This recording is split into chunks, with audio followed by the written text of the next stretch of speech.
Je vais passer la parole à Luc Foulquier. Alors, je vais en 2 mots présenter Luc avant de le laisser présenter ses panélistes. Alors, Luc est ingénieur-chercheur en radioécologie. Il a fait sa carrière successivement au CEA, à l'IRSN, où il était directeur de laboratoire. Il a été conseiller du directeur de l'IRSN et il a dirigé pendant sa carrière des études de site des installations nucléaires françaises. Et par ailleurs, nous siégeons ensemble depuis un grand nombre d'années au comité de rédaction d'Environnement, Risque et Santé. Luc, je te passe la parole. Oui, bonjour tout le monde. Bon, je suis... tu as dit que je travaillais, je suis retraité, moi. Hein. Voilà. Mais je suis ces affaires de près et je pense que nous allons poursuivre une journée passionnante et qui a l'avantage d'aider à résoudre des questions, mais qui pose à la fin autant de questions qu'elle en a résolues. Alors, on a choisi collectivement la méthode suivante pour terminer notre journée, c'est d'essayer de, pas de faire une synthèse, mais de répondre à un certain nombre de questions qui visiblement arrivent un peu de partout. Avec l'aide des personnes qui vont parler maintenant, on a élaboré quelques questions. Et donc, on va procéder de la manière suivante. Il y a donc 5 personnes qui vont intervenir, que je vais présenter juste après.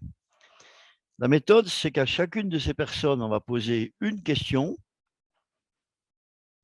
Elle aura environ 7 minutes pour y répondre.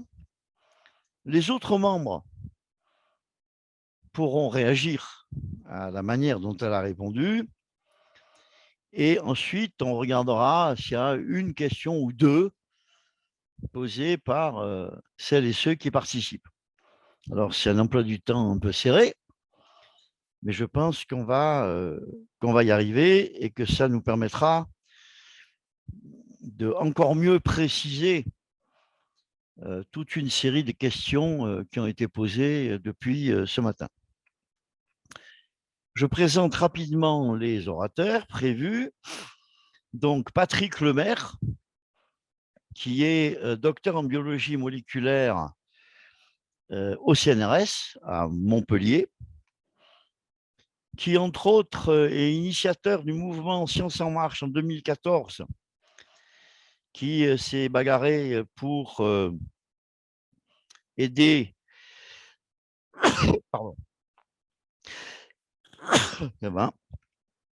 les chercheurs à avoir des meilleures conditions de travail, ce qui me permet simplement au passage de signaler que toute la journée, on a abordé aussi, et non résolu, bien entendu, la question des moyens et de l'indépendance des chercheurs eux-mêmes. Voilà.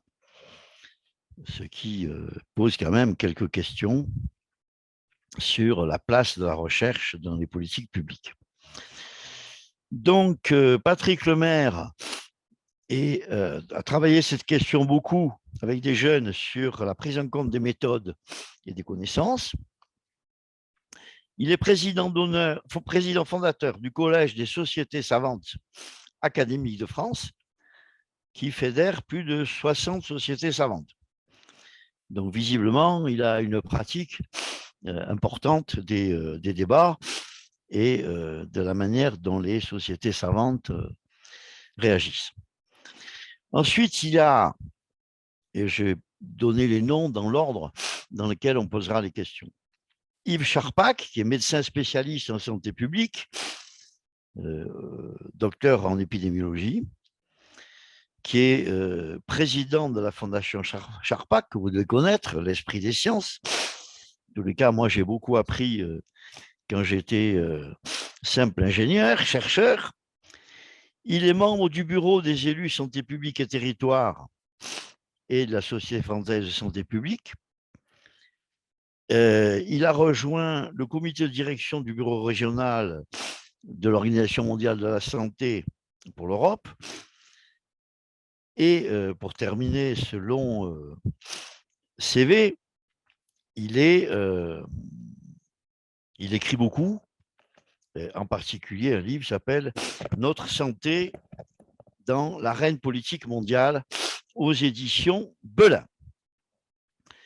Ensuite, il y a Madame Véronique Baldo-Bonneval, qui est administratrice territoriale, qui travaille beaucoup donc avec les territoires et qui est depuis 8 ans directrice générale de CI Université, dont le projet est orienté de manière vers les problèmes de transition, voilà, pour dire les choses comme ça.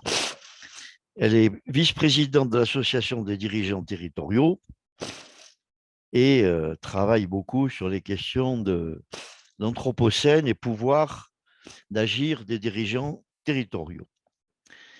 Elle se consacre tout particulièrement aux questions de la qualité de la décision publique et à la question d'ancrer la recherche dans les enjeux sociétaux.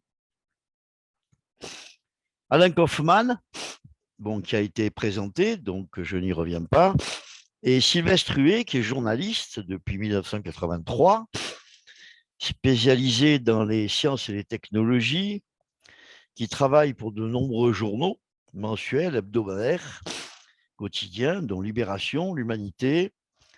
Il est indépendant et tient une chronique hebdomadaire dans les journaux et dans le blog Science pour le site web du journal Le Monde. Il a publié plusieurs livres, dont un sur les questions du climat, avec le climatologue connu Gilles Rammstein, et un autre qui s'appelle Urgence Climat, qui vient d'être publié en 2023. Voilà, ce sont des personnes qui ont donc beaucoup d'expérience et qui peuvent nous aider. Je commence donc directement par la première question à Monsieur le maire, qui est la suivante.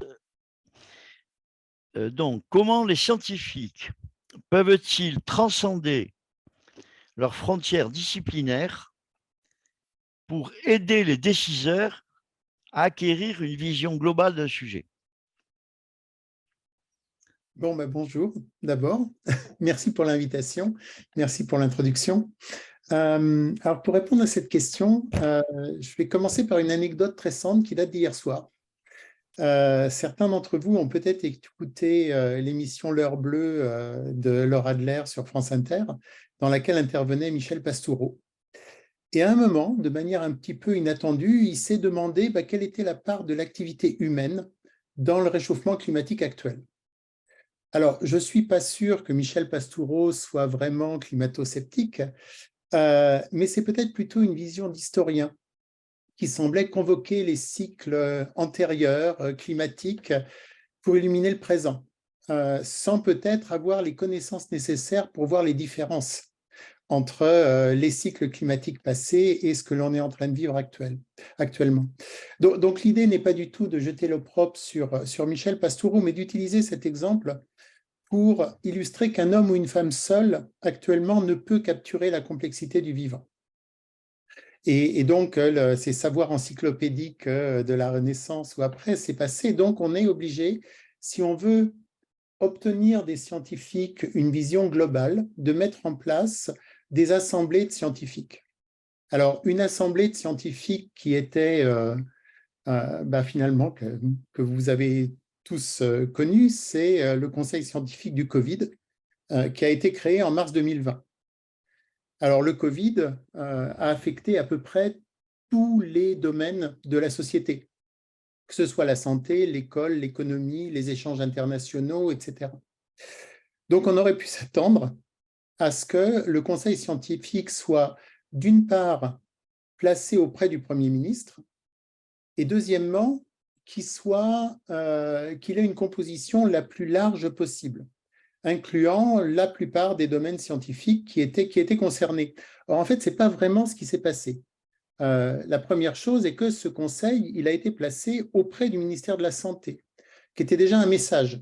C'est-à-dire, en fait, ce conseil, son problème, c'est un problème de santé. Ce n'est pas un problème de résoudre dans sa globalité de faire du conseil sur la globalité du problème du Covid.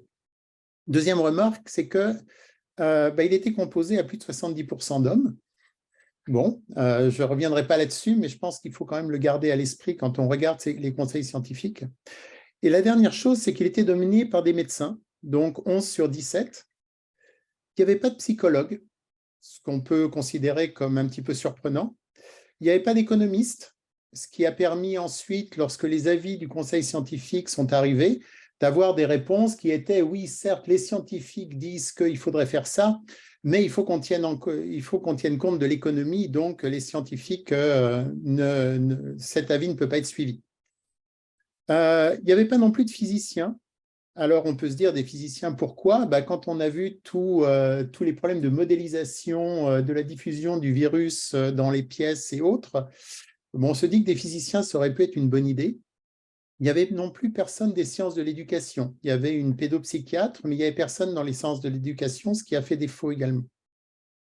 Donc, l'expérience de ce conseil conduit à se demander pourquoi il n'était pas finalement plus large, d'autant que d'autres pays ont eu, eux, des conseils plus larges. Si on regarde l'Allemagne, on s'aperçoit qu'il était tout aussi masculin, mais il était placé directement auprès du cabinet du chancelier. Et puis, il était beaucoup plus divers. Il y avait une minorité de médecins, il y avait des physiciens, pharmaciens, psychologues, informaticiens, un élu local, et ainsi de suite. Donc, ça, ce que ça reflète, c'est que probablement, il y a dans notre société française une difficulté particulièrement forte à rassembler des experts qui vont venir de domaines très complémentaires. C'est probablement vrai en France, c'est probablement vrai ailleurs, et on peut se demander quels sont les freins à la diversification des points de vue dans des conseils scientifiques. Alors peut-être un premier point que je proposerais, c'est la confusion sur ce qu'est un scientifique ou une scientifique. Certains d'entre vous connaissent peut-être un livre qui s'appelle « Les deux cultures », écrit par Charles Percy Snow en 1959. Et c'est un livre dans lequel l'auteur avance que la vie intellectuelle en Occident se partage en gros entre deux cultures non miscibles, les humanités et les sciences.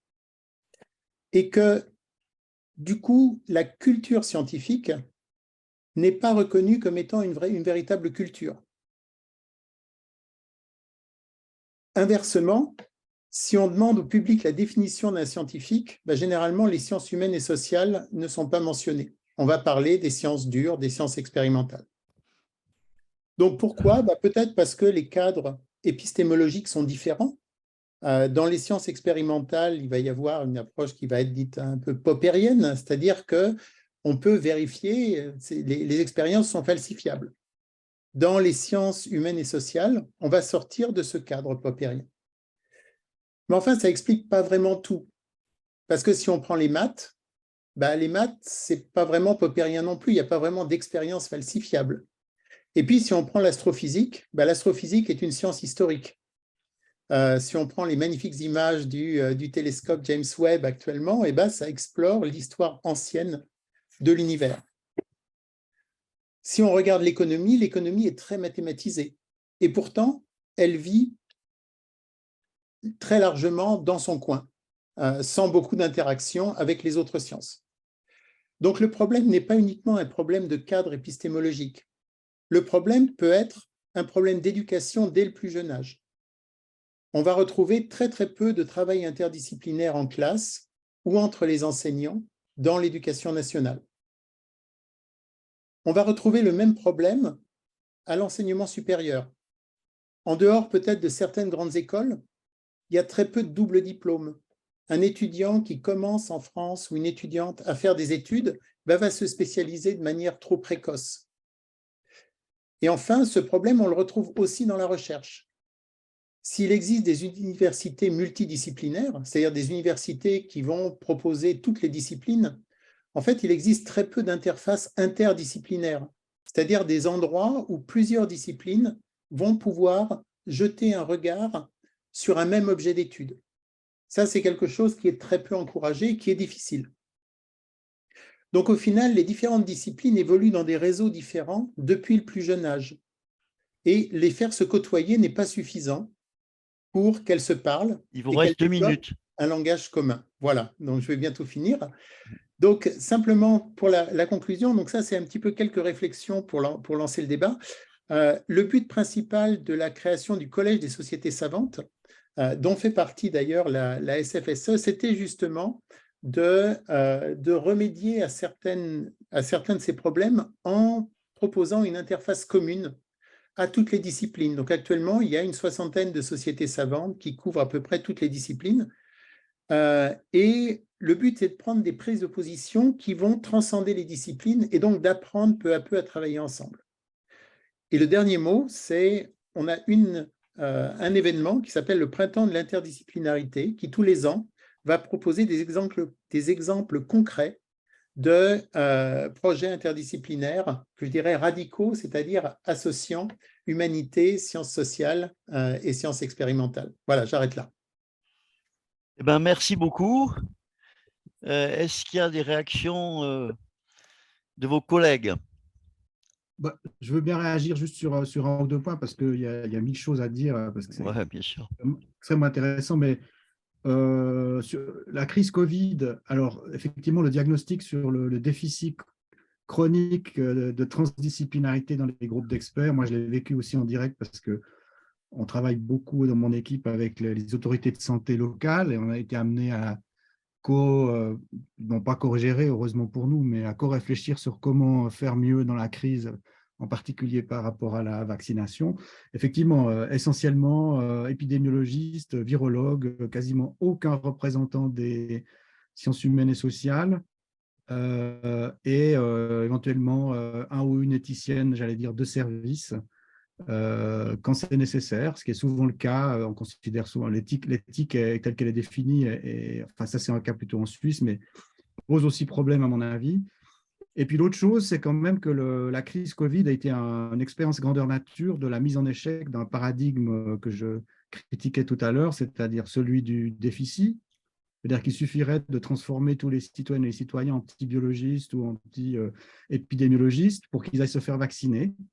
Ce qu'on a observé, c'est exactement l'inverse. C'est une prolifération de désinformation, théorie du complot à une échelle qu'on n'a jamais connue auparavant, et qui doit donc nous amener à remplacer ce modèle du déficit cognitif, je dirais à la Gérard Bronner un petit peu, à un modèle de déficit de confiance. Et donc, il y a un problème pour le coup où la dimension politique, sociale et la dimension épistémologique ou méthodologique sont complètement intrinsèquement liées. C'est beaucoup plus compliqué de résoudre ce problème et ça pose la question de comment est-ce qu'on produit cette confiance. Et je crois que, bon, on a donné quelques exemples de dispositifs ambitieux, mais qui demandent des changements institutionnels pour produire une confiance structurelle sur les territoires et dans les pratiques concrètes des personnes et des collectifs, et pas une information top-down, one size fits all. C'est un peu la même chose dans la prévention en santé. Manger 5 fruits et légumes, c'est fine, super.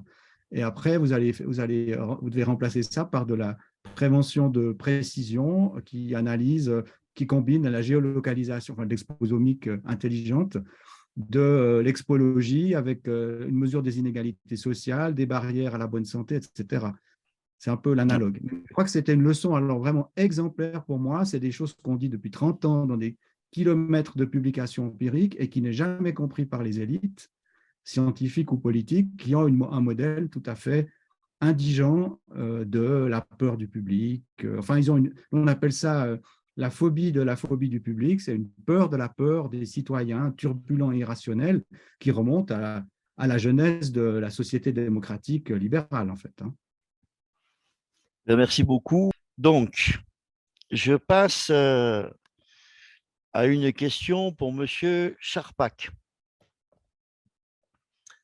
Quelle expertise au pluriel, quelles connaissances scientifiques peuvent rendre service, entre guillemets, aux décideurs, en particulier au niveau territorial, pour qu'ils puissent exercer au mieux leur rôle d'interface avec les citoyens? Ça renvoie à toute la problématique des débats publics dans les communes, les régions, etc. Monsieur Charpak, quel est votre avis là-dessus? Merci, bonjour à tous.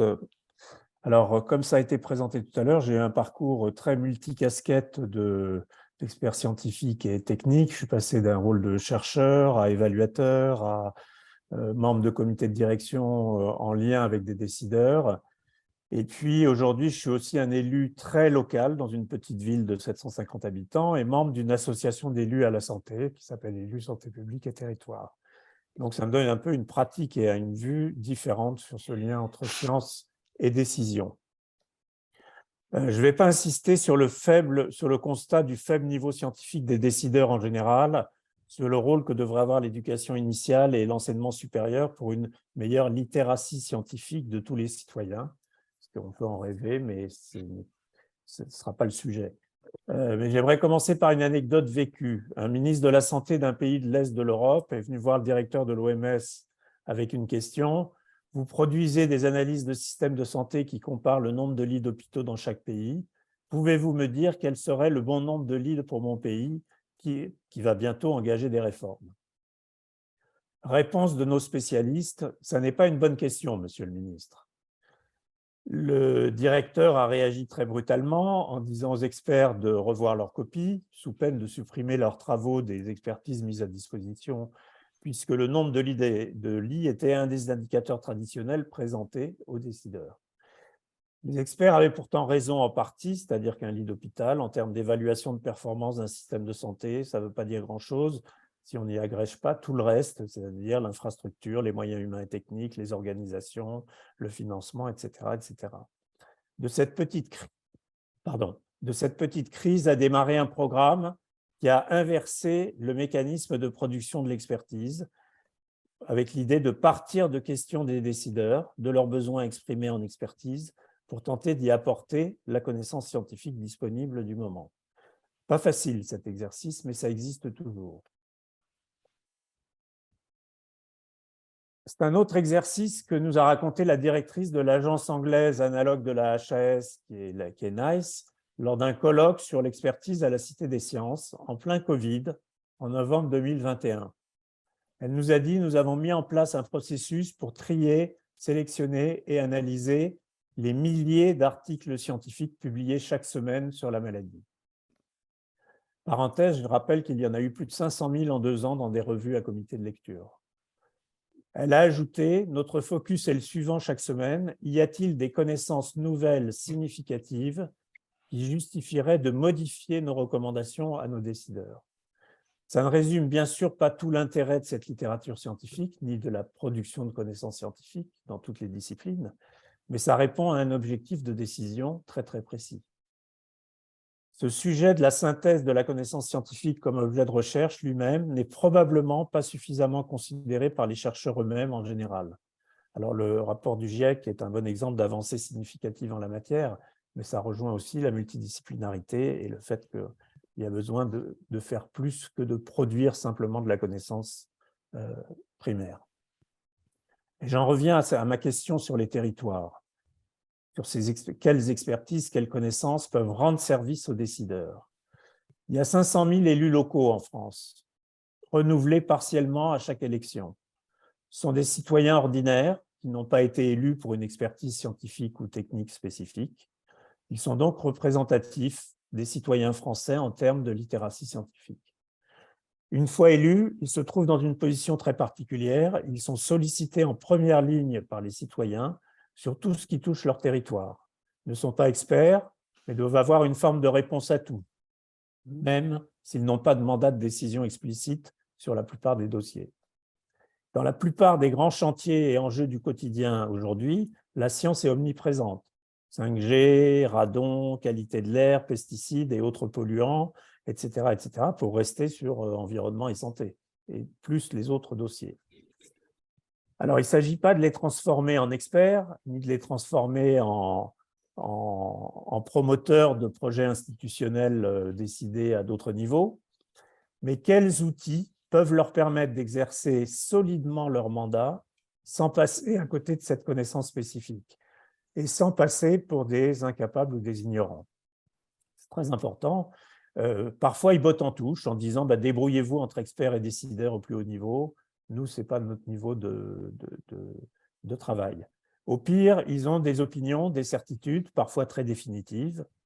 Mais leurs besoins sont-ils bien analysés? Il y a bien sûr plein de pistes, des projets territoriaux innombrables, des expériences et succès réels de participation dans les territoires, mais ça ne fait pas une organisation pérenne et bien répartie de cette affaire. Aujourd'hui, il y a une tentation d'une approche un peu trop verticale qui prédomine parfois. On va voir les élus en leur disant « vous ne connaissez rien à la science, vous ne comprenez pas les enjeux, nous allons vous sensibiliser, vous former ».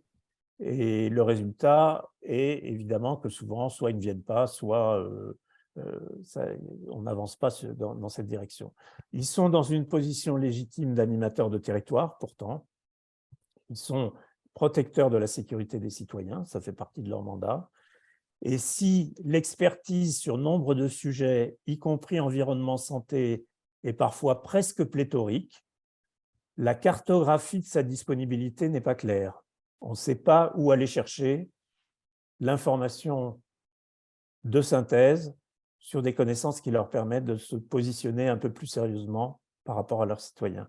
J'aimerais donner juste en 1 minute un dernier exemple vécu. Dans ma petite ville, il y a un projet de méthanisation agricole porté par 3 agriculteurs. Ils ont déposé un dossier sans en parler, qui a été accepté par la préfecture. Aujourd'hui, il y a une association de citoyens qui regroupe 1/3 des habitants et qui a porté plainte contre l'autorisation. Et le conseil municipal a fini par botter en touche en disant « nous ne sommes pas impliqués, ce n'est pas nous qui avons décidé ». En son sein, une moitié est pour, l'autre est contre, mais on n'en parle pas, c'est un peu tard. Et mes propositions de regarder l'information disponible n'a pas vraiment d'écho, alors qu'il y a beaucoup de synthèses d'informations très bien faites sur ces sujets-là. Donc la question, c'est quand est-ce qu'on porte un peu plus d'attention à ces 500 000 piliers de la démocratie représentative qui méritent qu'on s'attarde un peu plus sur leurs besoins et leurs attentes.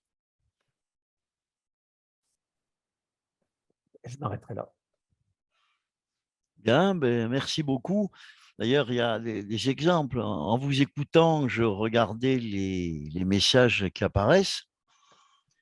Il y en a 2 qui rejoignent ce que vous dites. Par exemple, on pose la question, mais en fait, qu'est-ce que c'est que l'analyse des systèmes? Si quelqu'un d'entre vous veut en dire un mot, il le dira. Et puis, il y a une autre question qui est liée à la recherche d'informations. Quelqu'un qui demande est-ce qu'on a des ouvrages ou des documents sur la peur des citoyens? Voilà, moi, je me rappelle avoir assisté volontairement à des manifestations à Aix de 2000 personnes qui criaient que ceux qui faisaient vacciner leurs enfants étaient des gens de génocide. Ça fait peur quand même d'entendre ça. Voilà. Alors, sur ces 2 questions, si l'un d'entre vous a un élément de réponse, vous le donnez, et ensuite, je passerai là. Alors, sur la recherche sur les systèmes, il y a de la recherche sur la recherche sur les institutions. Là, ça existe vraiment. Il y a des groupes de recherche, il y a des chercheurs, et en particulier autour de l'OMS, il y a beaucoup de centres de recherche sur les systèmes de santé, par exemple. Donc, il y a une production de connaissances sur l'analyse des systèmes qui est très bien faite, mais qui effectivement débouche sur des rapports très bien faits, très complets, mais qui, au moment où un décideur a besoin d'une information, ne sont pas forcément faciles à décortiquer. Et donc, il y a besoin d'interfaces, d'endroits où trouver de la synthèse. Je crois que ça, c'est un point important. Après, sur la peur, la peur est aussi un moteur probablement un moteur de regroupement et d'engagement. Donc, sauf que malheureusement, ça bloque une partie du dialogue de commencer par la peur plutôt que par le fond de ce qui crée la peur. Est-ce que parmi vous, il y a d'autres réactions y compris au propos de M. Charpak?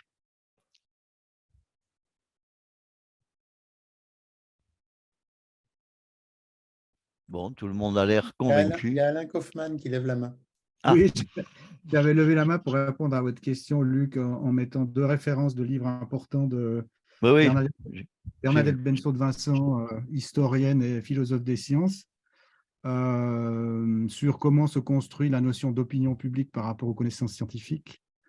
Parce qu'elle a toute une histoire, mais ce qui est intéressant, c'est de souligner qu'effectivement, la notion de peur du public, elle est aussi liée à la constitution de la démocratie. Je disais tout à l'heure brièvement, la démocratie libérale, les masses dangereuses, les masses irrationnelles, c'est aussi ce qui constitue le choix de développer une économie libérale pour les mouvements libéraux un peu radicaux dans les années 50, c'est-à-dire de dire ce qui peut discipliner les foules et les opinions, c'est l'économie, c'est l'échange marchand finalement qui devient la source d'une régulation. C'est la seule manière rationnelle de réguler les échanges, alors que même les partis politiques, les syndicats, par exemple, sont des structures plongées dans des comportements irrationnels.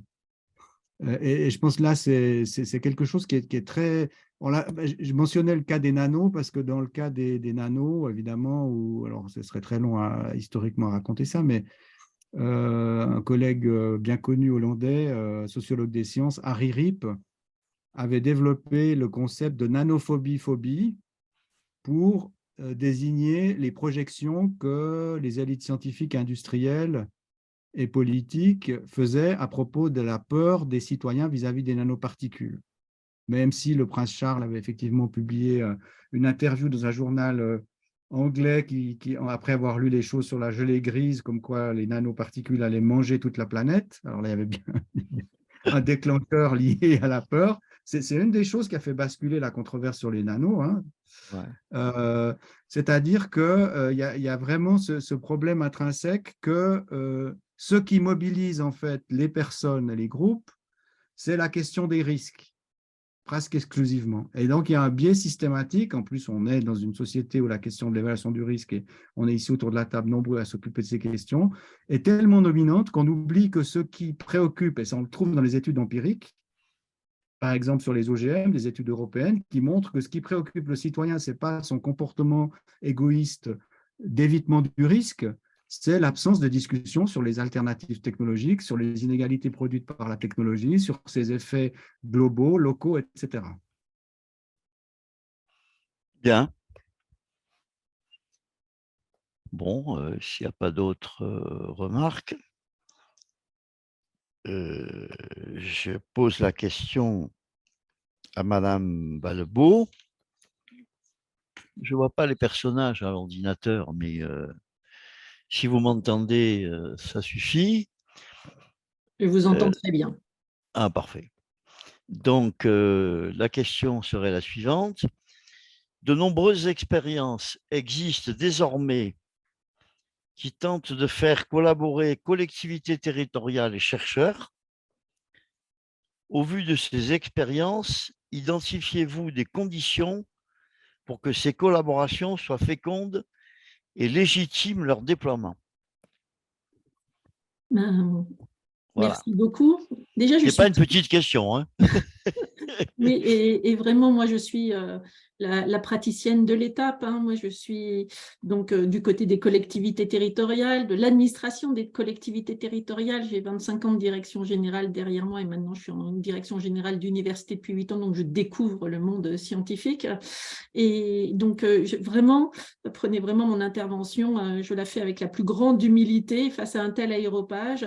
Et je suis particulièrement touchée par l'intervention de Yves Charpak parce que je ne m'attendais pas à ce que nos besoins soient aussi bien formulés par les chercheurs eux-mêmes. Et vraiment, dans ces conditions, il y a celle évoquée par Yves, notamment le fait de travailler ensemble le sujet de synthèse, l'accessibilité et une façon auquel je vais venir d'élargir la focale. Si vous permettez, je vais construire mon propos à partir d'anecdotes. Là aussi, Patrick Lemaire et Yves Charpak m'ont volé la primeur en faisant la même chose. Mais je pense que pour ne pas être que théorique, partir des illustrations, c'est peut-être pas mal. La première, c'est après une dizaine d'années en direction générale, j'ai fait Sciences Po en formation continue et là, j'ai eu l'occasion de rencontrer toutes les personnes qui étaient les chercheurs, les sociologues, qui étaient des demi-dieux pour moi, hein, qui avaient construit ma pensée, ma vision du monde, etc. Et je n'osais pas énormément prendre la parole, rentrer dans la controverse, etc. Et je n'osais le faire qu'au dîner qu'on avait avec eux. Et j'ai eu une grande conversation, je me rappelle, avec l'un d'entre eux qui me disait « Mais pourquoi tu n'as pas dit ça pendant toute la journée qu'on a passée ensemble? La journée aurait été plus intéressante. » Et je disais bah, « Parce que j'ai un sentiment d'illégitimité par rapport à vous. » Et il répondait « Mais nous, les chercheurs, en tous les cas en sciences sociales, on se nourrit de vous, de vos expériences, etc., etc. Donc, il y a une égalité de légitimité et on n'est rien sans vous, sans vos expériences, sans vos retours d'expérience, sans ce nourrissement. Et donc, nous priver de cela, c'est nous empêcher de continuer à faire notre travail. Et pourquoi je raconte cela? Parce que c'est au cœur de la relation entre les élus des collectivités, les administrations des collectivités et les chercheurs. L'enseignement numéro 1 que je tirerai de cette anecdote, c'est se considérer de part et d'autre comme à égalité. Et pour avoir, une fois de plus, pendant plus de 25 ans, vécu énormément d'expériences qui essayaient d'associer les deux parties, c'est extraordinairement difficile. Que chacune des parties se considère à égalité, il n'y ait pas de sentiment d'infériorité de la part des collectivités, que d'avoir conscience que les scientifiques ont aussi besoin de nous pour construire leur pensée, c'est quelque chose qui est vraiment la première condition, me semble-t-il, pour qu'un groupe de travail, un travail au long cours ou quoi que ce soit, puisse se passer dans de bonnes conditions.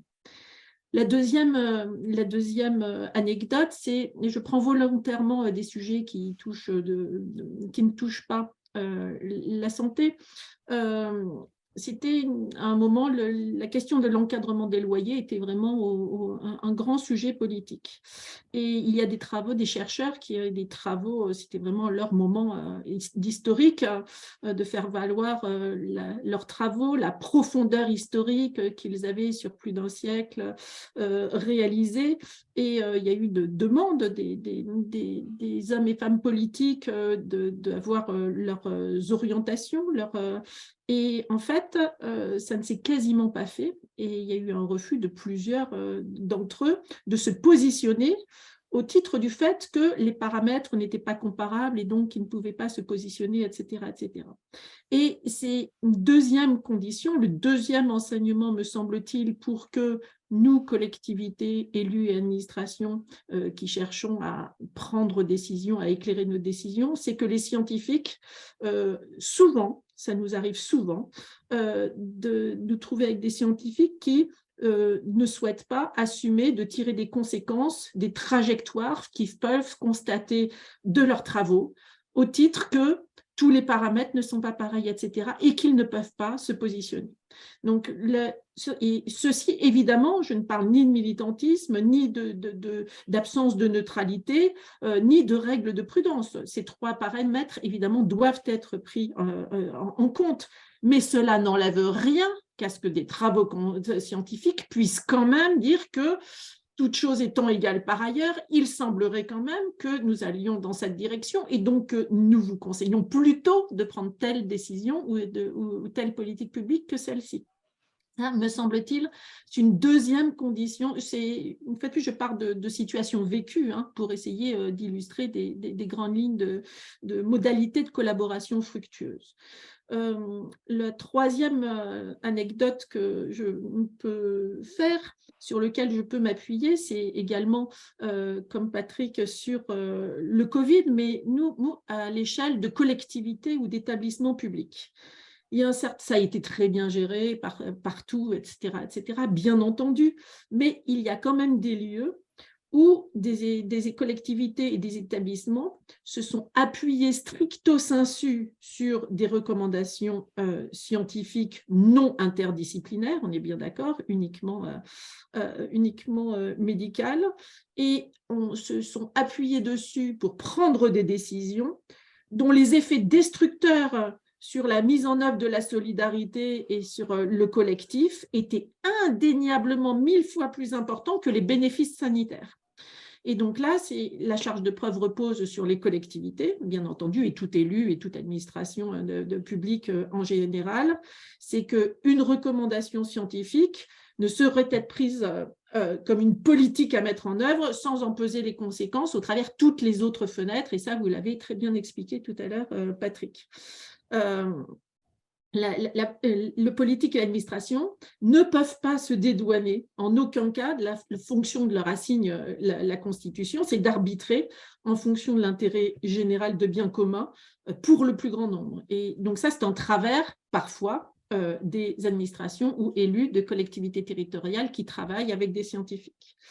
Le quatrième enseignement, me semble-t-il, toujours en s'appuyant sur cette anecdote, c'est que les scientifiques doivent aussi accepter, lorsqu'ils travaillent dans des groupes de travail à court terme ou au long cours sur des projets spécifiques ou vraiment dans le cadre de grandes politiques publiques avec les collectivités territoriales, c'est de savoir mettre en perspective leur savoir des autres problématiques auxquelles sont confrontées les politiques publiques, d'une façon à dézoomer de leur expertise pour la mettre en perspective, la challenger en leur âme et conscience avec les autres dimensions que l'administration ou les élus dont ils leur font part lors de ces co-constructions.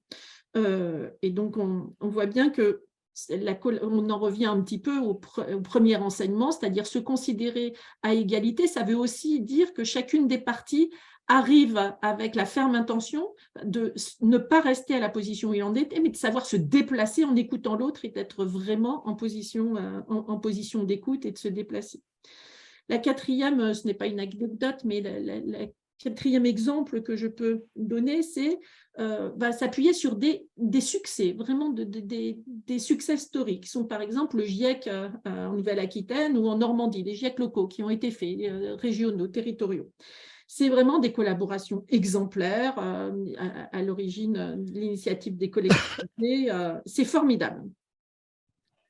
Sauf que, et alors, moi je suis pour que tout le monde le fasse, et c'est tout sauf une critique, sauf que la limite de cet exercice, c'est que pour de vrai, quand on regarde, par exemple, la réalité de la diminution de l'artificialisation, la réalité de l'ensemble de ce qui doit être fait pour le vivant et pour One Health sur ces territoires, c'est pas complètement évidente non plus.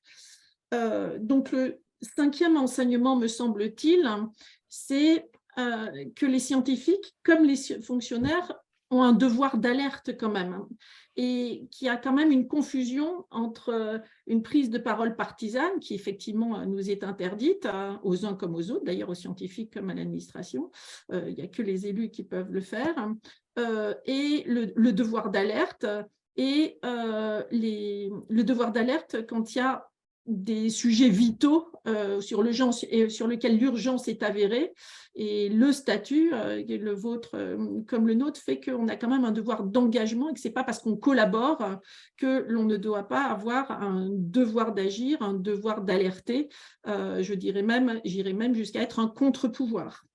On a un devoir d'agir, une fois de plus, c'est le contrat qu'on a avec la nation, c'est pour ça qu'on est payé avec les impôts des gens, c'est pour ça qu'il y a un statut. C'est bien de collaborer, mais la collaboration ne doit pas être un prétexte de ne pas alerter sur des choses qui ne sont pas faites, et de faire la qualité de la décision publique est basée sur le contre-pouvoir.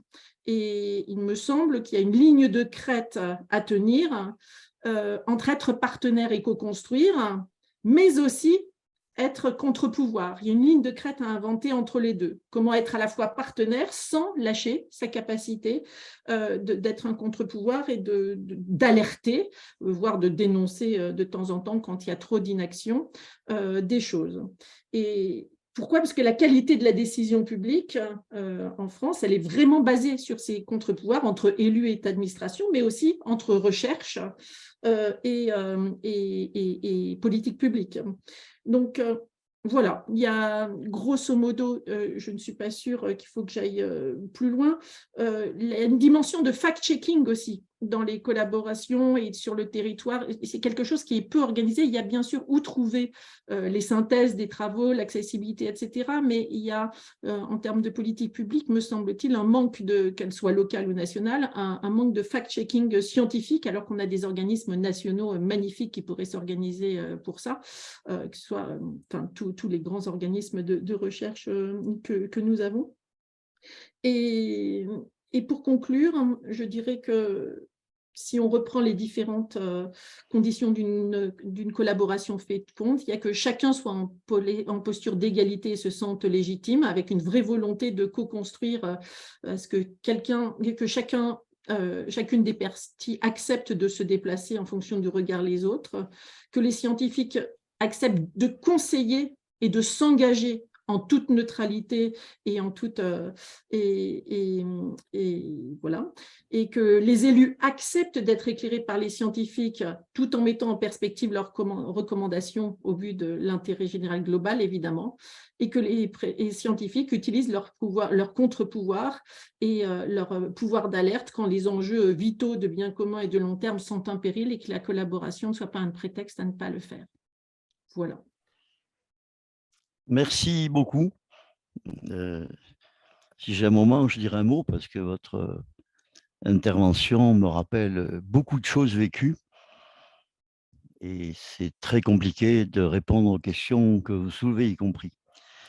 Donc, est-ce que dans un premier temps, il y a des remarques de vos collègues par rapport à ce que vous venez de dire? J'en ai peut-être une, Patrick Lemaire. Vas-y, Vous vas-y. voyez, Luc, vous ne me voyez pas, c'est ça? Si, je vous vois, là, c'est bon. D'accord, vous voyez, d'accord.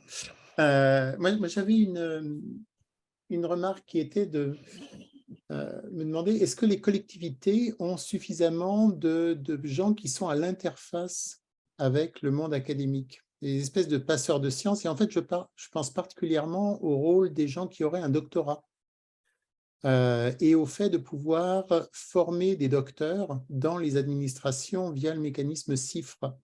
Est-ce que vous avez des retours sur ce genre de choses? Est-ce que ça marche? Est-ce que ça a un impact? Est-ce que ça aide ou est-ce que ça ne sert pas à grand-chose? Alors, il y en a excessivement peu. Ouais. Oui. C'est-à-dire qu'on a créé quand même, je ne me rappelle plus combien de milliers il y a quelques années, il y en a excessivement peu. On a un taux de consommation vraiment ridicule. Deux, quelquefois ça marche, quelquefois ça ne marche pas, et je n'ai pas une vision assez exhaustive pour vous. Je sais juste que dans le peu que je connais, là je ne peux théoriser qu'à partir de mon expérience personnelle ou de ce que j'ai entendu de mes réseaux. Quelquefois ça marche, quelquefois ça ne marche pas, mais la question la plus importante est ce que vous venez de dire, c'est-à-dire est-ce qu'il y a des connexions? Mais absolument pas. Enfin, c'est très, très, très rare. Il y a évidemment des collectivités qui font cette démarche, mais c'est toujours l'exception qui confirme la règle. Il y a excessivement peu de liens entre les universités ou les organismes de recherche et les collectivités. Quand les liens sont souvent faits par l'OFB ou par ce que l'État met en place, les agences d'État qui sont décentralisées, et encore, elles ne sont pas énormément utilisées. Et quand ça marche, dans tous les grands exemples que nous avons en tête de réussite, c'est qu'il y a eu des transfuges. Pourquoi moi aujourd'hui je suis là? C'est que je suis un transfuge. Pourquoi mon université aujourd'hui travaille pour la recherche et pour les politiques publiques pour le territoire? C'est parce que je suis un transfuge des collectivités. Pourquoi La Rochelle, ça marche sur zéro carbone entre l'université et le territoire? Parce que le président est un transfuge. Enfin, donc la réponse est non, il n'y en a quasiment pas. Et pour compléter la formidable analyse de Yves Charpak, il me semble que penser quelque chose à systématiser sur cette dimension, comment systématiser le rapprochement sur les grandes politiques publiques ou sur un choix de politiques publiques entre monde de la recherche et collectivités territoriales est une des grandes questions auxquelles il faut absolument urgemment apporter des réponses aujourd'hui. Luc, je me permets de donner une question supplémentaire.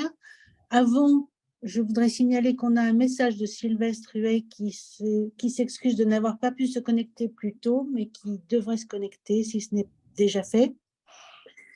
Et j'ai une question de Nounatsas qui dit « Les silos des collectivités rendent souvent difficile la mise en perspective des autres problématiques que nous pourrions apporter en tant que praticiens avec posture de chercheurs. » Et quelqu'un parle toujours le même intervenant parle du fait que Patrick, l'intervention de ce que dit Patrick lui fait penser au rôle ou à la fonction de courtage de connaissances au Québec. Et Charlotte Marchandise réagit en disant de plus, quand les collectivités accueillent des chercheurs ou des étudiants en Master 2, le lien avec la recherche est peu organisé, il y a des connexions, mais on ne capitalise pas forcément. Sur les Encore... silos, pardon, oui, allez-y. Sur les silos des collectivités, si c'était organisé, si le lien entre recherche et construction des politiques publiques ou qualité de la décision publique était organisé, ça serait un problème. Comme aujourd'hui, c'est à l'initiative d'un niveau de collectivité territoriale, il me semble que ce n'en est pas un. Si c'est une région qui a une initiative, c'est une région, si c'est un département, c'est un département, si c'est une commune, c'est une commune. Voilà, il me semble-t-il, enfin, je ne sais pas si je réponds à la question, mais je ne sais pas si j'ai bien compris votre question, mais c'est ainsi que je la lis aujourd'hui. Et effectivement, le lien avec la recherche, enfin, je suis d'accord avec ce qu'indique Charlotte, je ne pense pas que ce soit une question. En fait, il y a vraiment souvent une incompréhension. Il y a ces deux mondes qui ont vraiment du mal à s'acculturer et qui, même quand ils vivent ensemble, quand il y a des docteurs sur place, soit ils tombent complètement côté collectivité territoriale et abandonnent un peu le côté recherche, soit sont complètement recherche et ont du mal. Évidemment, il y a des expériences formidables, hein, mais c'est quelque chose de relativement compliqué. Je peux me permettre juste un mot là-dessus. Je regarde la pendule, voir si on a le temps, parce qu'il y a encore deux questions, mais je pense qu'on sous-estime, c'est un peu du vécu que je vous dis là, hein. Moi, j'ai commencé à bosser en 63 dans un labo en création d'écotoxicologie. Je suis parti en 2012, après avoir vécu toute la saga de l'IPSN, de l'IRSN, des centrales de Tchernobyl et du reste. J'ai l'impression, et je le pose à tout le monde, après tout, ma réflexion un peu de vieillard, de ce que je tire de mon expérience. D'abord, on oublie que les chercheurs sont dans une hiérarchie. Hein. On parle beaucoup de l'indépendance des organismes, mais que fait-on de l'indépendance des chercheurs? Et moi, je peux vous garantir que ce soit au CEA, à l'IPSN et à l'IRSN, et j'ai été conseiller scientifique pendant 5 ans, je crois. Donc là, j'ai vu les choses d'un peu mieux encore. Hein. Il y a une hiérarchie. Hein. Les chercheurs, ils ne disent pas ce qu'ils veulent. Ça ne se passe pas comme ça dans la pratique. Il y a même des conditions de travail qui font qu'il y a des choses qu'on n'a pas le droit de dire. Bon. Ce qui fait, par exemple, je vous le livre comme ça, mais je vais écrire des choses là-dessus. Pendant la période de Tchernobyl, c'était mon laboratoire qui faisait les mesures en France pour la santé. Nous, on ne pouvait pas publier, alors que n'importe qui pouvait publier. N'importe qui pouvait dire n'importe quoi. Mais vous n'avez jamais entendu parler des chercheurs qui faisaient les mesures d'environnement. Hein. Jamais. Donc, je pense qu'on doit, nous, tenir compte de ça. À l'IRSN, que je soutiens bien sûr, il y a une direction. Moi, j'ai été sanctionné dans ma carrière hein, pour avoir dire des choses qui ne plaisaient pas au directeur. Ça existe encore. Hein. Bon, je fais cette remarque au passage pour pas que les scientifiques donnent l'impression, ce que je ressens en allant dans des débats, et j'en fais beaucoup, qu'ils font ce qu'ils veulent, quand ils veulent, comme ils veulent. Ça, c'est pas vrai. Sauf certains cas exceptionnels. Pour finir sur une note positive, peut-être, aujourd'hui, il y a une nouvelle génération de doctorants qui sont très habités par l'impact réel sur la société. Et honnêtement, on voit bien qu'il y a un mouvement et qu'on est en train de construire cette acculturation, etc. Et ce n'était pas sur le domaine sur lequel vous venez d'intervenir, hein, Luc. Je revenais non, mais vous avez raison là-dessus, mais réglons cette petite question. Le sens de l'histoire va dans le bon sens et que ça… Oui, ben moi, je ne suis pas sûr de ça. Parce qu'aujourd'hui, les chercheurs, moi j'ai été directeur de thèse pendant 30 ans, et je discute encore avec des jeunes chercheurs à Cadarache. Leur problème à eux, c'est qu'ils sont évalués en permanence. Ce n'était pas mon cas. On ne me disait pas à la fin de l'année, tu as bien bossé parce que tu as fait 10 publications de rang A. Donc, je n'avais pas cette contrainte. Eux, ils ont une contrainte, c'est qu'ils sont évalués du matin au soir et qu'ils ne peuvent faire que, par exemple, quand on me demandait d'aller faire des conférences dans des lycées, ça ne posait aucun problème ni à la direction du CEA, ni à la direction de l'IRSN. Aujourd'hui, il faut passer par un tas de filtres. Et les chercheurs, qu'est-ce qu'ils vous disent, les jeunes? Je n'ai pas le temps de le faire parce que ça ne compte pas dans mon avancement. Ce n'est pas inscrit. Donc, voilà, il y a une difficulté aujourd'hui à être chercheur, hein, vraiment, hein, que je trouve plus difficile que ce que j'ai connu quand j'étais jeune. Bon, bref, ma vie ne vous intéresse pas beaucoup, mais quand même, je le vérifie partout et je pense qu'on est parfois un peu idéaliste. L'évaluation, ça devient catastrophique.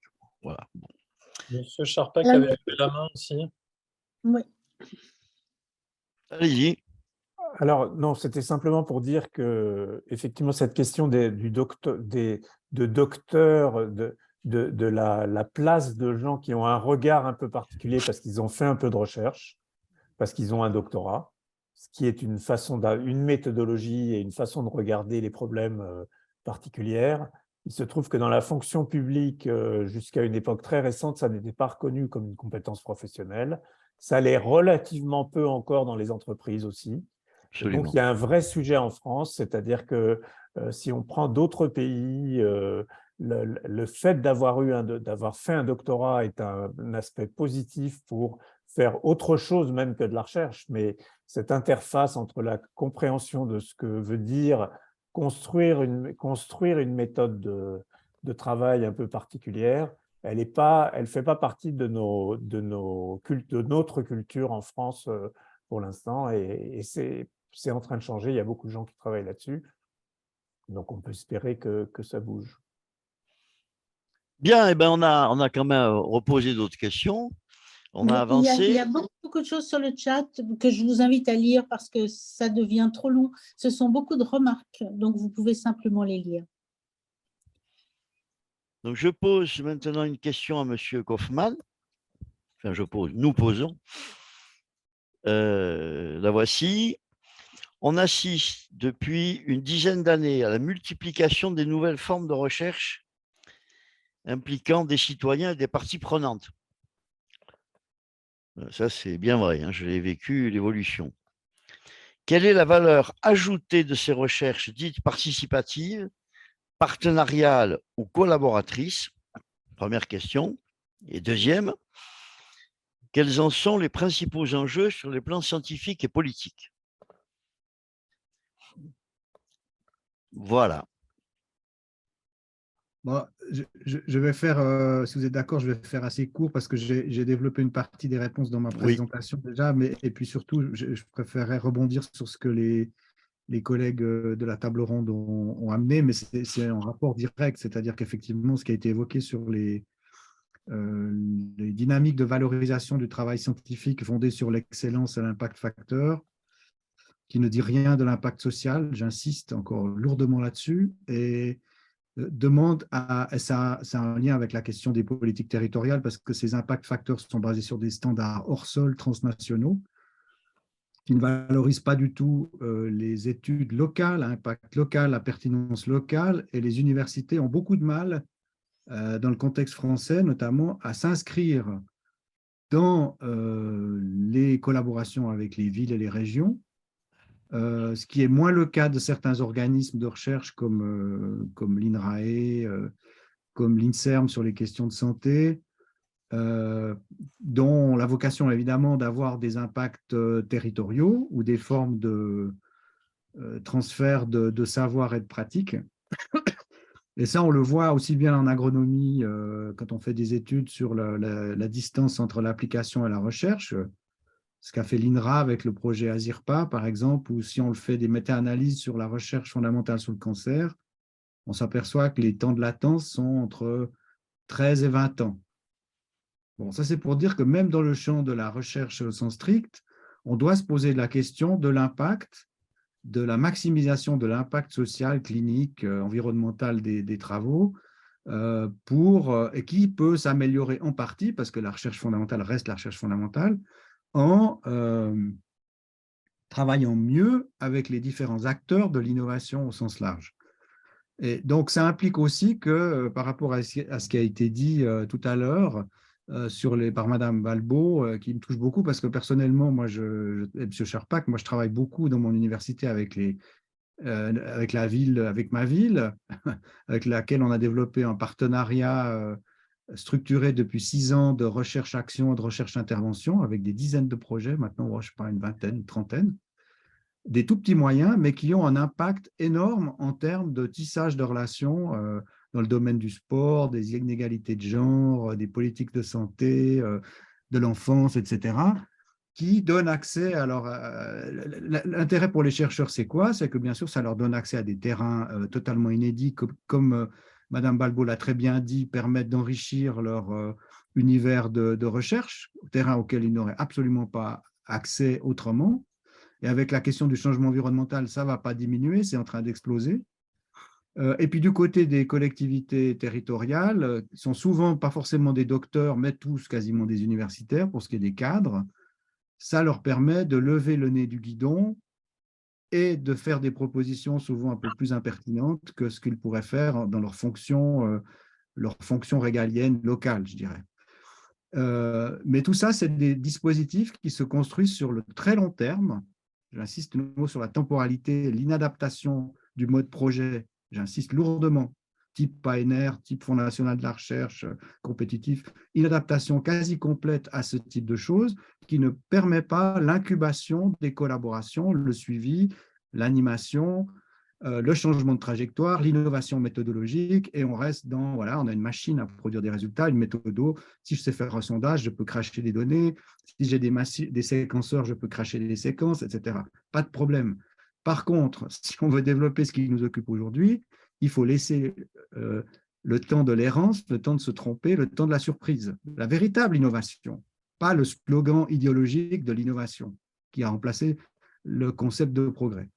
Donc, c'est plutôt là-dessus que j'aimerais intervenir, parce que ça nécessite, bien sûr, puisqu'on parlait aussi du côté chercheur, un changement dans les modalités d'évaluation des carrières, de nouvelles formations, et d'utiliser le désir qu'ont nos étudiants de plus en plus, dans la plupart des facultés, de réaliser des études qui ont un impact social direct et pas seulement un diplôme. Et pour ça, il y a des dispositifs qui existent, très pratiques, comme les boutiques de sciences, ce qui s'appelle Science Shop au niveau international, qui font des contributions majeures à l'expertise sur des thématiques locales. Donc, je crois que cette question-là, j'insiste sur cette dimension locale parce que, finalement, elle montre bien la nécessité de réaligner des standards d'universalisme méthodologique, d'évaluation au niveau global, de l'excellence pour se profiler comme Yale, le MIT ou Harvard, et de l'autre, une recherche à fort impact social, avec un fort retour sur la connaissance produite. Autre réaction, autre remarque?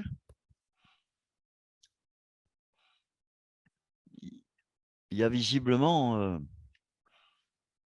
toute une série de questions à partir de ce que vous venez de dire. Alors, j'ajouterai encore un mot parce que je vais quand même dire encore quelque chose sur l'économie, parce que donc la dimension économique dans ce qu'on est en train de dire avec le changement environnemental demande dans nos universités une révolution intérieure. C'est-à-dire que l'économie orthodoxe continue à produire des modèles quantitatifs d'évaluation risque-bénéfice avec des taux d'actualisation, etc., qui sont des machines à produire de l'ignorance et de la déresponsabilisation. Donc là, il y a vraiment une urgence à réformer le fonctionnement de la science économique dans nos universités, et souvent les économistes qui veulent sortir de ces modalités qui sont encore une fois confisquées par 5 ou 6 revues de rang A, changent de faculté. Pour ancrer leur modèle, j'assistais encore, je vais vous dire cette anecdote parce que ça m'a rendu furieux, j'assistais dans un colloque dans mon université à distance à une présentation d'un collègue économiste de Toulouse qui nous racontait que spécialiste de l'incertitude et des risques, qui nous racontait qu'avec des évolutions à 4 ou 5 ou 6 degrés, bien sûr, il y avait des incertitudes sur le taux d'actualisation et donc sur les impacts. Bon, voilà. Donc, aujourd'hui, quand des universités se disent vouloir participer à la transition sociale et environnementale, on ne devrait plus pouvoir tolérer ce genre de choses sous couvert, de nouveau, parce que c'est quand même, là on va dans des choses qui ne sont pas très politiquement correctes, de liberté, de soi-disant liberté académique. Voilà, Ouais, j'ai fait mon petit caca nerveux du jour, mais c'est des choses qui aujourd'hui, alors moi ce qui me plaît bien sûr, c'est qu'étant un avocat de ces confrontations d'approche, maintenant ces choses-là sont en train de se fracturer et les choses peuvent se dire. Mais sur le plan pour faire un peu de sociologie, de l'habitus académique, dire à des collègues d'une faculté qui ont un statut de professeur que leur modèle est indigent et que dans n'importe quelle autre discipline, il serait considéré comme de la pseudoscience, uniquement fondé sur des modèles mathématiques, il ne suffit pas de faire des mathématiques pour avoir un statut scientifique. Ça, on est bien d'accord. Ça me permet une petite remarque que je souhaitais faire. Je reviens un peu. Moi, toute ma vie, j'ai fait ce qu'on appelle des études de site pour les installations nucléaires. Bon, en France ou à l'étranger. Alors, au départ, il n'y avait aucun protocole. Les protocoles, on les a bâtis, ce qui serait absolument impensable aujourd'hui. Aujourd'hui, on aurait des directives venant d'en haut pour nous dire comment il fallait faire. Et en fait, ce qu'on appelle aujourd'hui les méthodes d'études de site, elles ont été constituées petit à petit par ce que j'appelle moi de l'expérience citoyenne. C'est-à-dire que qu'est-ce qu'on faisait? Eh ben, on allait à Dampierre ou à Tjolk River et on se disait, bon, ben, qu'est-ce qu'il faut mesurer pour l'alimentation des gens? Donc, on avait un temps incroyable pour aller discuter avec les gens du coin, des villages, des paysans, qui nous disaient des tas de trucs. Ah ben non, ici, c'est pas le lait de vache qu'il faut mesurer, monsieur. Ce qu'il y a d'important, c'est de mesurer les champignons. Et on a appris des montagnes de choses, des montagnes de choses. Et après, le risque maintenant, c'est qu'on cesse d'apprendre et qu'on applique des protocoles. Voilà. Ça me paraît complètement décisif sur ce qu'on a parlé aujourd'hui. Ce que j'appelle pas ça de la science participative. Moi, j'appelle ça la manière dont les scientifiques et les gens travaillent ensemble, chacun avec ses modalités de travail, avec ses méthodes, avec ses pensées. Deuxième remarque, quand je fais le bilan avec mes notes, mes cahiers de notes et mes archives, je m'occupais d'une exposition de l'IRSN, très bien faite, qui tournait dans les villes et où les chercheurs de l'IRSN consacraient, pas tous, mais certains en tous les cas, 1 ou 2 journées à recevoir des gens et des écoles.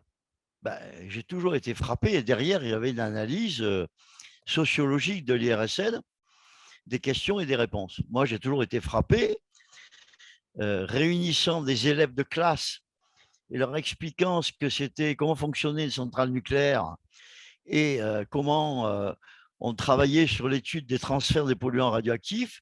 J'étais 9 fois sur 10 coupé par les profs qui me disaient, mais attendez, avant de dire aux élèves comment ça marche, expliquez-leur pourquoi c'est dangereux.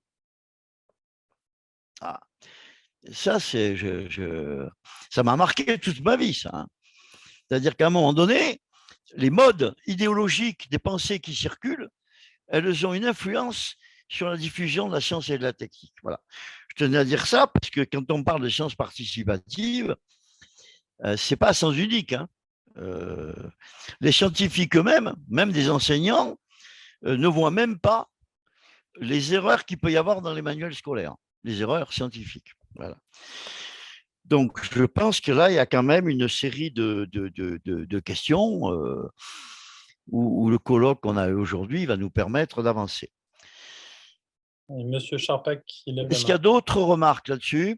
Oui, je veux bien poser une question. Allez-y, allez-y.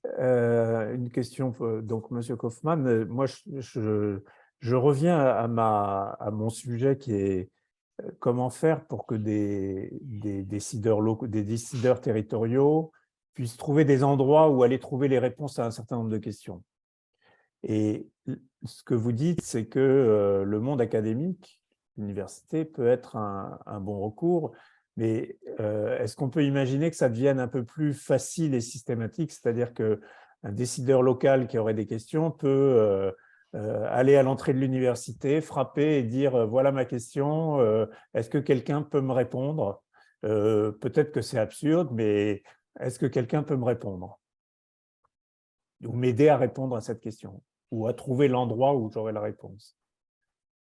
Alors, ça existe dans le monde sous plein de formes, mais ça existe notamment sous la forme que j'ai appelée boutique de sciences. Il y en a plusieurs en France qui sont très actives, Lyon, Lille, maintenant Nanterre qui vient d'en ouvrir une. Dispositif né dans les années 70 avec le droit et étendu beaucoup après autour des questions de toxicologie, où des étudiants de master en général vont répondre à ces questions sous la supervision d'un enseignant et réaliser leur travail de master autour d'une question. Ça, c'est la version orientée autour de l'enseignement. Mais c'est très simple, je dirais, ça dépend de la vision et de l'intelligence de la présidence de l'université. Il n'y a rien de plus simple à faire. C'est d'une simplicité proverbiale. Beaucoup plus que de créer une plateforme de séquençage ou je ne sais quoi. Il suffit d'avoir un lieu, effectivement, sur le long terme. Nous, ce qu'on a fait, c'est que ça se passe au niveau de la présidence de l'université, du secrétariat général. Et voilà, on réunit… Alors, je vais vous dire, le dispositif, il est tout bête, hein, celui-là. Mais après, on le perfectionne, mais on réunit pour un petit déjeuner des cadres et des employés de la ville et des chercheuses et chercheurs de notre université autour d'une thématique. Par exemple, la politique de l'enfance. Par exemple, les pratiques de santé en ville. Par exemple, les inégalités de genre liées à l'usage de l'espace urbain entre les jeunes filles et les garçons. Et puis, ils se rencontrent, ils font un matching et ils déposent un projet, pas à la forme ANR, Fonds national de la recherche scientifique. Et ensuite, on a un jury qui finance ces projets et on suit, c'est des projets d'1 an, c'est très court. Mais il y a plusieurs rounds pour certains de ces projets sur plusieurs années. Et ensuite, on a un suivi de ces projets parce que ça me permet de faire un point que je voulais faire tout à l'heure. On est un peu pris par le temps maintenant. Voilà, juste, alors je termine là-dessus. C'est qu'il est important que tous ces petits projets soient suivis par une forme d'intelligence collective, d'échange, puisqu'on a affaire à un seul territoire, il y a une unité territoriale, il y a une unité de besoins, et qu'on capitalise sur ces projets. La capitalisation sur les connaissances produites dans le monde académique sur une thématique est totalement insuffisante. Quand on lance 50 projets de toxicologie sur les nanoparticules, personne n'est capable, et c'est très ennuyeux pour les industriels par exemple, de synthétiser les connaissances produites. C'est tout bête. Notre capacité à synthétiser et à mais il faut, utiliser ce qui est pertinent. Mais il faut avoir le temps pour le faire. Il faut avoir le temps pour le faire. Et voilà. Je suis bien d'accord avec vous. Ça manque cruellement, mais le problème, c'est que chaque fois que je pose la question à des chercheurs, ils me disent « Mais monsieur Foulquier, je n'ai pas le temps. Il faut que je publie. » Bon. Voilà. Écoutez, on a une dernière question alors, que je vais poser à Sylvestre Huet, que j'ai présenté tout à l'heure, et qui va nous aider à mettre un cran de plus aux difficultés. Alors, la question est la suivante. Quel rôle pour la presse et les journalistes dans la décision politique sur les dossiers scientifiques et techniques? Sylvestre, bonjour à tu es tous. là? Vous m'entendez bien? Voilà, impeccable. Bien.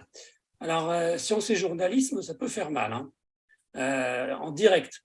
J'ai la même carte de presse que les journalistes de BFM TV qui, le 22 mars 2020, ont prononcé le mot chloroquine 250 fois et le nom de Didier Raoult jusqu'à 15 fois par heure.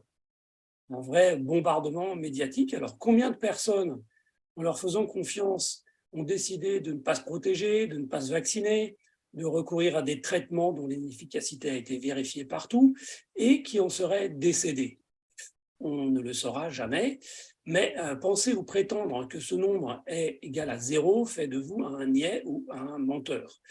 Dans cette crise sanitaire, les comportements des journalistes ont été très variés, certains ayant ainsi désinformé les populations avec l'impact sanitaire qui s'en est probablement suivi, et d'autres, nombreux quand même, notamment ceux qui sont spécialisés en sciences, ont fait correctement leur métier. Discuter de la place et du contenu que l'information sur les sciences et les technologies doivent occuper dans la presse n'est donc pas une question pour spécialistes. Ça touche le rôle social de la presse dans un système politique et plus largement dans un projet de civilisation que poursuit une société démocratique, autrement dit, la forme de société que rares sont les personnes à récuser au profit de son contraire, c'est-à-dire la dictature. Mais suffit-il que la presse soit diverse et que la liberté d'expression y soit garantie pour que ce rôle soit rempli? Cette vision étriquée du sujet est très souvent partagée, notamment chez les dirigeants politiques, mais aussi par nombre de mes confrères auxquels elle offre une conception confortable de leur métier et de leurs responsabilités sociales. Or, cette conception sous-estime l'implicite qui sous-tend le projet démocratique. Le peuple doit pouvoir choisir non seulement librement, mais aussi en connaissance de cause ses élus et leurs programmes. Et pour le sujet traité ici, débattre jour après jour des choix possibles, nouer une conversation entre citoyens et avec nos élus sur l'usage des technologies issues des sciences. Autrement dit, un peuple qui n'est pas bien informé ne peut pas répondre positivement à ce deuxième impératif démocratique de « en connaissance de cause ». Et c'est là que se trouve souvent la clé du mystère qui peut transformer la vox populi en chemin vers la catastrophe dont le populisme n'est qu'un aspect. Alors, pour que le peuple soit bien informé, il faut qu'il soit d'abord formé, c'est le rôle de l'école, mais ensuite, il faut qu'il soit correctement informé, c'est le rôle de la presse. Ce rôle suppose une qualité élevée de l'information et pas seulement la liberté d'expression des opinions. Une société qui se veut démocratique ne peut donc l'être que si elle consent un investissement massif dans la qualité de son information, un investissement public, collectif, donc, mais aussi individuel par un effort intellectuel et financier. Le rôle décisif que tiennent les sciences et les technologies dans le présent et le devenir de nos sociétés en font un terrain particulièrement délicat et pourtant crucial de cette ambition. Particulièrement délicat, oui, car la chose au monde la mieux partagée, n'en déplaise à Descartes, ce n'est pas le bon sens, mais l'ignorance.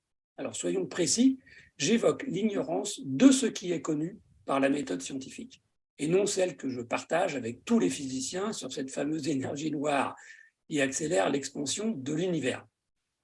J'ignore la majorité des connaissances enseignées en première année d'université ou d'école d'ingénieur, sauf dans la discipline où j'ai fait mes études. Il faut l'admettre sans restriction, nous sommes tous dans la même situation, président de la République ou électeur, plombier au prix Nobel de physique, et pas seulement de littérature, ou titulaire du prix de la Banque de Suède en l'honneur d'Alfred Nobel. Et ce dernier, je parle du prix Nobel de physique, étant lui aussi incapable d'expliquer le fonctionnement d'un écosystème tropical, de forêt pluviale ou l'hydrologie du bassin parisien. Alors cette ignorance de masse peut-elle être dissoute par la formation et l'information? Non, prouve la vaste ignorance du prix Nobel et de n'importe quel scientifique professionnel dont l'efficacité repose sur une spécialisation qui va de pair avec la méconnaissance du reste de la science, voire de celle du laboratoire d'à côté. Est-ce que c'est un problème d'ordre culturel ou est-ce que c'est un problème politique? Alors, une réponse de Normand s'impose, ça dépend. Avoir un vernis de connaissance où ignorer totalement ce que savent les physiciens explorant les confins de la physique ou s'il y a eu de la vie sur Mars il y a 4 milliards d'années, n'a guère de conséquences sociopolitiques. En revanche, croire comme 58% des Français selon une enquête d'opinion de 2021, que les centrales nucléaires contribuent beaucoup ou assez au changement climatique actuel par l'émission de gaz à effet de serre, est-ce que cela permet un débat informé sur les choix de politique énergétique? J'ai tendance à penser que non. Et puis, n'avoir aucune idée de la différence entre un virus et une bactérie, ne pas comprendre le principe d'action d'un vaccin, ou suivre des raisonnements tordus, voire absurdes, des complotistes peut faire la différence entre la vie et la mort pour des millions de personnes en cas de pandémie, et entraver une politique de santé publique. Dans un tel contexte, l'information par la presse ne peut à elle seule combler le gap entre population et connaissances existantes, surtout que de plus puissants joueurs que la presse interviennent. Une auctoritas classique, politique, religieuse, intellectuelle ou nouvelle, star du numérique, influenceurs et influenceuses, idoles du sport, de la pop culture s'en mêlent, et leurs effets, positifs ou négatifs quant à la diffusion d'une confiance populaire sur une connaissance ainsi soutenue, deviennent majeurs. Mais ce n'est pas une raison pour que presse et journalistes s'en lavent les mains et renoncent à ce qui justifie l'attention qu'une société démocratique doit leur accorder. S'il faut demeurer modeste quant aux résultats de nos activités professionnelles, ayons au moins l'ambition du proverbe « chacun son métier et les vaches seront bien gardées ». S'il revient à la société et aux autorités politiques de créer un cadre économique et réglementaire favorable à une presse jouant son rôle social, c'est quand même aux journalistes qu'il revient d'y exercer leur métier dans cet objectif. Il est toutefois nécessaire, avant d'en venir à cet exercice, de dire un mot du cadre, car il se détériore. Notre presse télévisée et radiophonique est largement livrée aux appétits commerciaux et aux logiques d'une concurrence délétère depuis la décision princeps de François Mitterrand de créer en février 1986 la première chaîne généraliste privée et commerciale française en clair et de la confier à Silvio Berlusconi, le grand laveur de cerveau italien. La première présentatrice du journal de 20 heures sur cette chaîne avait d'ailleurs eu ce mot qui explique tout, : ouvrez les guillemets, la publicité, c'est aussi une information, les points fermés, les guillemets.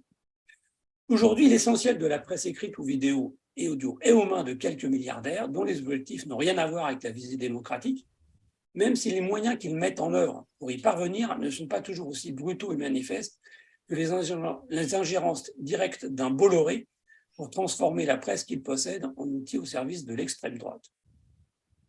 Informer correctement les citoyens du mouvement des sciences, comme de leur impact sur la société, notamment en raison de l'usage massif des technologies qui en découlent, ne peut se faire à quelques-uns, si compétents soient-ils. Chaque journaliste spécialisé en sciences ignore la majorité des connaissances enseignées dans les premières années d'université et d'école d'ingénieurs. Difficile et surtout hypocrite de taxer d'incompétence un journaliste qui doit à lui seul ou presque couvrir l'intégralité des sciences et passer de la préhistoire humaine au lancement d'un satellite en passant par le dernier outil moléculaire des biologistes, la climatologie et les pesticides agricoles. Pour compenser cette difficulté, la spécialisation et du temps consacré à chaque article ou sujet vidéo et radio sont incontournables, ce qui suppose des journalistes assez nombreux. Or, ils le sont de moins en moins. La commission de la carte d'identité des journalistes professionnels annonce avoir distribué en 2022 seulement 33 626 cartes contre 37 390 en 2009, maximum depuis la libération. Une chute inexorable, malgré le caractère toujours attractif de cette profession dans la jeunesse, puisqu'il y avait en 2022 1950 premières demandes, et une chute malgré la baisse des exigences. Il suffit d'avoir gagné un demi-SMIC mensuel sur 12 mois l'année précédente pour obtenir cette carte professionnelle. Cette perte de plus de 3700 journalistes en un peu plus d'une décennie, malgré les créations d'emplois dans le numérique, signale une impasse démocratique majeure. Pas de société démocratique sans presse libre et indépendante, disent tout aussi bien la théorie et les sciences politiques enseignées à l'université que la pratique. Il n'existe pas sur la planète de pays où démocratie et absence de liberté de la presse coexisteraient et feraient la démonstration inverse. Il nous reste peu de temps, Sylvestre. Oui.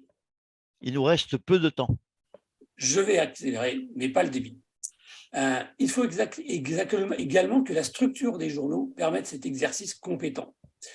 Mon expérience de 20 ans à Libération montre bien comment l'existence ou la suppression d'un espace réservé aux informations scientifiques et géré par des journalistes spécialisés détermine directement non seulement le volume de ces informations, mais en grande partie leur traitement.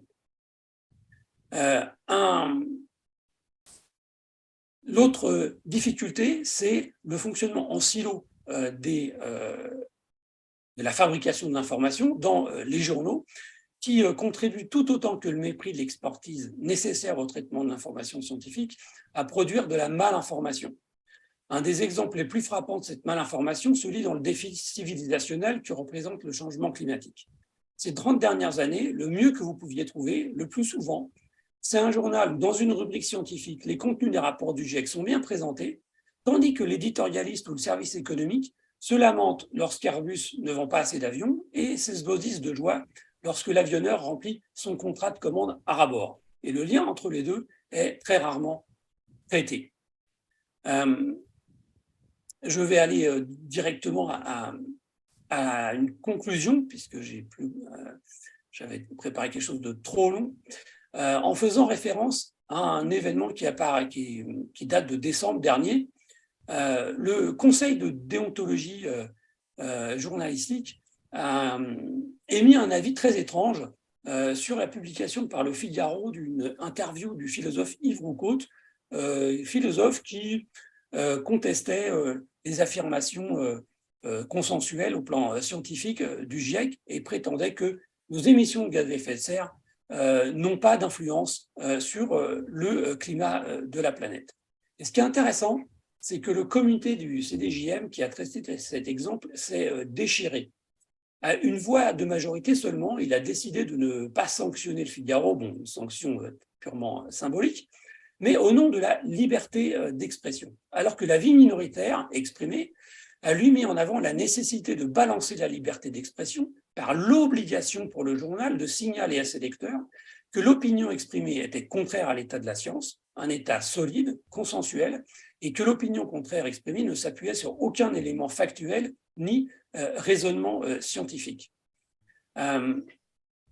Ça, c'est une question qui est très importante dans le cadre d'un fonctionnement de la presse où les dirigeants, les rédactions en chef, la voient essentiellement à travers la perception qu'ils ont du combat politique comme l'expression d'opinions différentes qui sont toutes légitimes et qu'il ne faut pas hiérarchiser ni traiter dans leur rapport à la vérité. De ce point de vue, j'aimerais vous citer quelques mots de la différence entre la spécificité que la connaissance scientifique a par rapport aux autres rapports au monde. C'est une citation du dernier rapport du groupe 1 du GIEC qui dit la chose suivante. La connaissance scientifique interagit avec des conceptions préexistantes de la météorologie et du climat, incluant des valeurs et des croyances provenant d'identités nationales et ethniques, de traditions, de religions ou de relations avec les terres et les océans. La science possède toutefois des valeurs propres, incluant l'objectivité, l'ouverture d'esprit et une analyse fondée sur des preuves de faits établies selon la méthode scientifique. Alors d'accord, il n'y a pas de hiérarchie dans cette présentation respectueuse des croyances et des valeurs de tous, mais il y a une affirmation forte, celle des valeurs propres à la science. Et ce sont ces valeurs propres dont il faut obtenir le respect dans le fonctionnement de la presse et dans le travail journalistique. Merci de votre attention. Eh bien, merci beaucoup. Alors, ça peut faire réagir quelques personnes. On a 5 minutes là. Et on est encore dans les temps. En tous les cas, ça fait réfléchir, quoi. Voilà. C'était aussi le but de la journée. Et c'est sympathique qu'un journaliste nous dise les choses comme ça. Yves Charpak et Patrick Lemaire ont levé la main. Eh bien, très bien. Oui, donc juste une question, Monsieur Huette. Les écoles de journalisme aujourd'hui, elles sont quand même très, très standardisées et très généralistes. Et on a l'impression que ça l'est plus que c'est plus le cas aujourd'hui qu'avant. Et est-ce que vous y voyez un obstacle à cette évolution? En tout cas, la science ne fait pas partie du programme en général. Bien sûr, c'est un sujet très sérieux. En France, il y a très peu de formations de journalistes scientifiques, mais il y en a quand même, notamment à l'ESJ de Lille, à l'université ex-Paris Diderot. Mais ça reste marginal. Et notamment, il n'y a absolument rien sur sciences et technologies dans les écoles les plus cotées, notamment le CFJ à Paris, d'où sortent pas mal de rédacteurs en chef, de chefs de service, dans les journaux les plus importants. Et ce qui est très clair, c'est qu'on a une difficulté réelle avec les directions des journaux qui ont une perception essentiellement non compétente d'un point de vue professionnel de la science et des technologies. Ça se traduit, par exemple, dans les polémiques qu'il y a eu sur le changement climatique, par l'idée que tout le monde avait le droit à la parole de la même manière. Il y a eu un exemple qui est parfait et que je fais étudier aux étudiants de l'ESJ de Lille, c'est cette séquence du journal télévisé sur décision de M. David Pujadas, décision personnelle, de faire non pas 1 minute pour Hitler, 1 minute pour les Juifs, mais 3 minutes pour Jean Jouzel, 3 minutes pour Vincent Courtillot, dans le même esprit en réalité. Et on va dire que ça bouge un petit peu. Le dernier exemple que je vous ai donné est particulièrement révélateur, c'est que le CDJM, il y a un an, s'est demandé, à cause de la crise sanitaire, hein, s'il ne devait pas émettre un avis sur le traitement des questions scientifiques. Et donc, il a réuni un groupe de travail. J'y étais convié à mi-chemin. L'avis rendu est plutôt bien. Et puis, 15 jours après avoir été rendu, il a été contredit par le CDJM, qui a mis au-dessus de la nécessité de respecter un état de la science dans l'information qu'un journal donne à ses lecteurs, une liberté d'expression qui permettait donc de présenter sans aucune précaution aux lecteurs du Figaro l'opinion d'un philosophe dont ce n'est pas le métier, donc d'étudier la climatologie, une opinion non pas sur un sujet de politique ou de philosophie, mais sur un sujet de pure science, parce que savoir si nos émissions de gaz à effet de serre influencent ou pas le climat, c'est un sujet de climatologie, de science de la nature, ce n'est pas un sujet de sciences sociales ou de philosophie. Et il se trouve que c'est un sujet sur lequel il y a une science qui est absolument solide et consensuelle, et que c'est une faute professionnelle de ne pas avertir ses lecteurs quand on lui présente une opinion non compétente inverse, que de ne pas l'avertir que c'est contradictoire avec l'état de la science, un état de la science solide. Et ça, c'est nouveau on est pris. Comme résultat. Bon, je crois qu'il y avait encore une question. Oui, sinon, il va falloir s'arrêter là et je passe. On va laisser la parole à Patrick Lemaire pour voilà. la pré-conclusion. Bon. Voilà. Et après, Elisabeth, tu termines. Hein. Oui, merci. Oui, pardon, j'avais pas vu que j'étais silencieux. Sylvestre, le nombre de journalistes scientifiques actuellement en France, quelle est la tendance? Ça augmente, ça décroît? Alors, il y a toujours un très fort appétit d'entrer dans le journalisme, notamment sur des questions environnementales. Il n'y a pas énormément de journalistes qui ont envie de faire de l'astrophysique. En revanche, il y a beaucoup de demandes autour des questions du climat, de l'environnement au sens large, qualité de l'air, de la biodiversité, etc. Ça motive beaucoup de jeunes. Moi, donc je donne des cours à des étudiants à l'ESJ, mais aussi à Paris-Saclay en M2 sur le climat. En revanche, en termes d'emploi, on va dire que ça tourne toujours depuis 30 ans autour de 250-300 collègues qui arrivent à gagner leur vie, très souvent mal, d'exercer son métier de journaliste sur ces sujets, très souvent mal parce que l'association des journalistes scientifiques de la presse d'information, la majorité des collègues sont des pigistes, et j'en vois beaucoup qui disparaissent au fur des années, ils disparaissent parce qu'ils n'arrivent pas à gagner leur vie. Donc, on est encore très, très, très loin si on compare ça à la nécessité d'informer de manière avec une qualité d'information très élevée l'ensemble de la société, tout le monde, hein, y compris les dirigeants politiques à tout niveau. On voit bien qu'on n'est pas du tout dans une dimension, on pourrait rire jaune un peu, il y a 10 fois plus de journalistes spécialisés en sport.